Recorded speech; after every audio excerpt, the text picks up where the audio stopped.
Africa, of course, is one of the countries in Sub-Saharan Africa hardest hit by the HIV epidemic. Young people in this region continue to be of the populations at greatest risk for HIV infection, particularly young women. What is shocking, however, is the findings of the Human Sciences Research Council this year that 18% of people between the ages of 18 and 35 are HIV positive.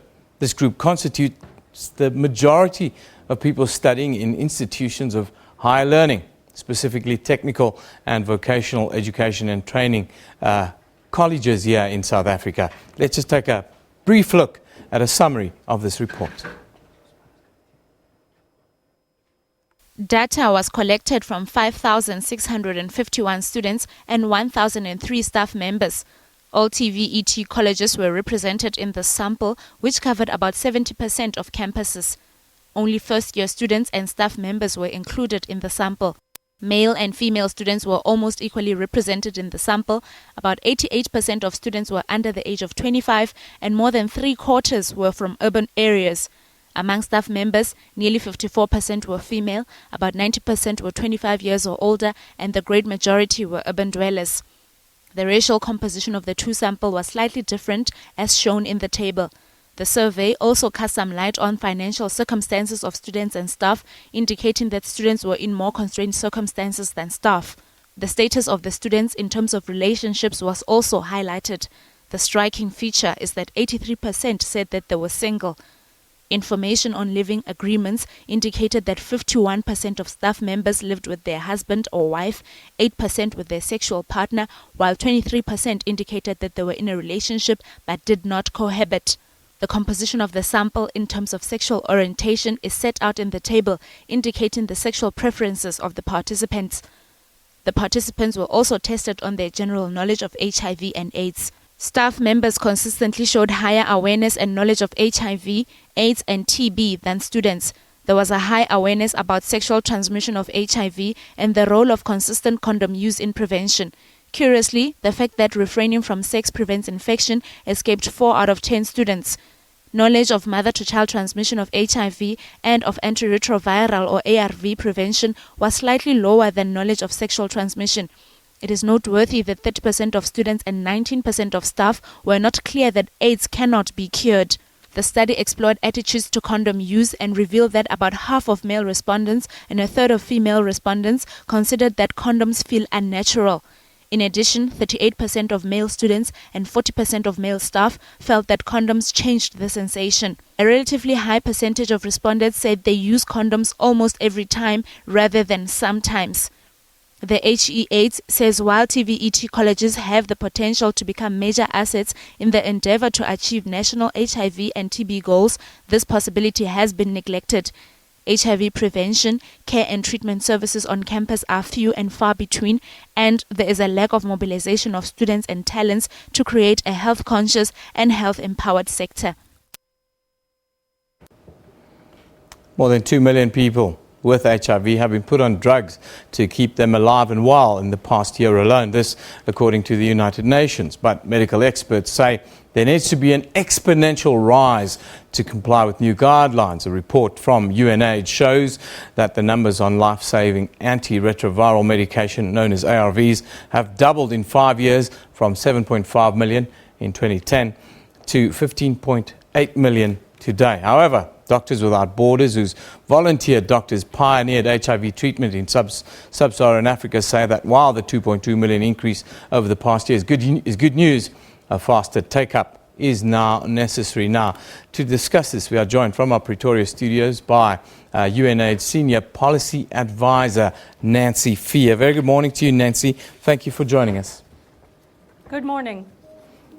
Nancy, it's World AIDS Day today, and I think everybody out in the streets, they want to know one thing. Are we winning the war, the fight against HIV/AIDS? Well, we're winning the battles, but we need to work harder to win the war, basically. The number of people dying from AIDS has dramatically reduced in the past 15 years. And of course, there's a huge achievement. People are living longer and healthier lives. And we now have 15 million people around the world on ARVs. However, and it's a big however, we have about 5 more years to really reduce the number of new infections, to get more people on treatment, to really end AIDS as a public health crisis. And South Africa plays a very important role in this. Tell us a little bit about South Africa. What have been our gains and losses? Where are we within the overall picture today? Well, I think we can say it's a situation where the glass is more than half full, but we still need to achieve more. So we have 6.8 million people who are HIV positive, and that's the largest number in the world. It's about 1 in 6 of all people living with AIDS in the world are here in South Africa. The numbers on treatment have gone up tremendously, and we're now talking about more than 3 million people on treatment. But eventually, all 6.8 million people will need treatment. And a huge concern is also that it's estimated we have 330,000 new infections a year, and many of those are among young women and girls. So prevention really has to be a much bigger focus. And we have to really use the data we have to make sure we intensify our efforts where it's most needed, and also make sure that no one is left behind. You mentioned the number 1 in 6 of all people living in the world are in South Africa. It's a staggering statistic if we think about it. At the UN, why do you guys think South Africa has sort of become the front line for HIV/AIDS? Well, there's a lot of questions about that. The epidemic did get established here very strongly, and of course there were issues with the level of response in the beginning. But since 2009, the government has really improved the response and are now really moving forward in a very positive way. Certainly the fact there is huge movement within South Africa is an issue we look at with the epidemic.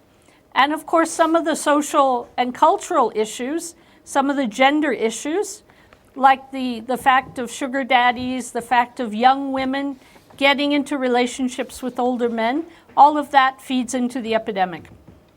Are you happy with the kind of collaboration that we're having between government, pharmaceutical companies and the like here in South Africa, but also globally? Yeah, we've been working very carefully with the pharmaceutical companies, and actually South Africa has led the negotiations, often in helping to reduce the prices of the drugs, because South Africa's negotiating position is so strong. So we now have the drugs down to 1 single pill a day. And because South Africa is able to negotiate with the pharmaceutical companies in a very strong way, the prices have really been reduced. But what we're not seeing enough of is enough manufacture here in Africa. And that's something our executive director is pushing quite strongly.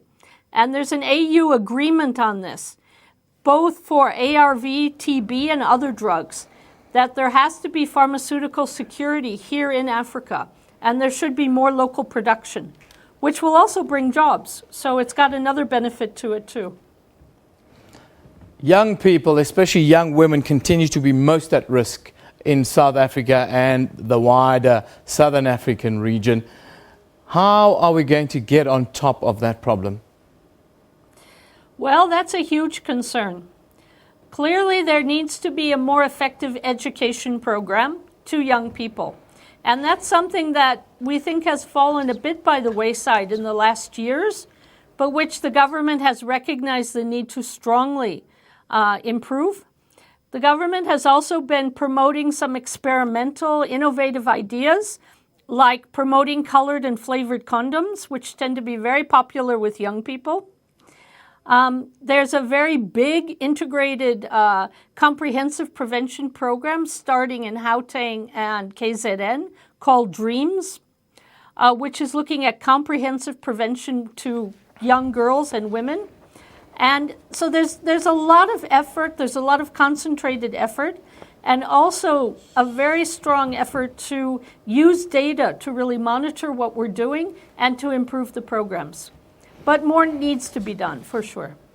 Nancy, thank you very much for joining us. That's UNAIDS Senior Policy Advisor Nancy Fee joining us live from the capital here in South Africa, Pretoria, our studios there. More needs to be done in dealing with young people. Of course, if you've just joined us today, it's World AIDS Day, the day to celebrate the lives of those who are infected and those who passed away because of this dreaded disease. It's been 27 years since AIDS Day was established, with this year's theme being the time to act is now. Now, our question of the day, what are some of the myths that you continue to hear about HIV/AIDS? We hear a lot of myths here in South Africa, a lot of beliefs that sometimes boggle the mind. But let's have a look at what some of the general concerns or the general views are on social media. Jean talks about remembering those who lost their battle to AIDS and those who are still in the fight. Hashtag World AIDS Day, of course. Vaka Gavas talks about AIDS is not subjective to one's sexuality. Yes, there are lots of myths around HIV/AIDS. We want you to tell us. Mrs. Mbacha talks about most couples don't get tested because they're worried that their partner would think they are cheating. Get tested. Hashtag World AIDS Day. Yes, testing is there's still a lot of concerns around it. Natalie talks about on World AIDS Day, thinking especially of all those I met in Masham Hospital, Tanzania, in their wonderful clinic there. Keep it coming. We've got a question. What are the myths? What are the myths that you come across when we discuss HIV/AIDS, not just in South Africa but globally? Now, today's picture of the day. Let's take a look at that picture of the day. It's a wonderful human chain. There you see the AIDS ribbon. Young people. Yes, young people are most at risk. And of course, our topic today, we're dealing with World AIDS Day. Survivors talk about being infected and fighting HIV. Let's take a quick look at what is happening around the globe. We start in Europe, where the Times reports that Britain is ready to start striking the headquarters of Islamic State within 48 hours after David Cameron announced a vote on extending the military campaign into Syria. Then, in New York, the International New York Times reports that ahead of the climate change negotiations in Paris, the Chinese government has released its latest scientific assessment of how global warming has affected and is likely to affect China. Then, in China itself, the South China Morning Post says the International Monetary Fund has approved the inclusion of the yuan amongst its special drawing rights currencies at a board meeting in Washington. A move analysts say will put the currency under pressure to weaken somewhat. It's World AIDS Day. We will continue looking at the issues affecting many of our compatriots here in South and Southern Africa. Don't go away.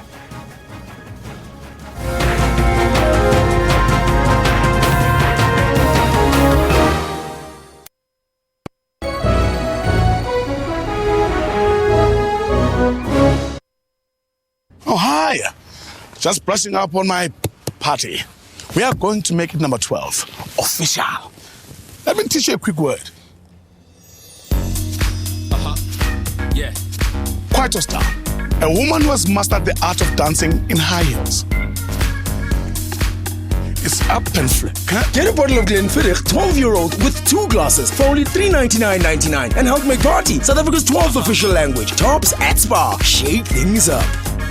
And now in production in Chetty Miller, SAB Miller, and Hauser Bush InBev. It's something that I need to learn to say more often. Will together produce around a third of the world's beer. It is a mouthful.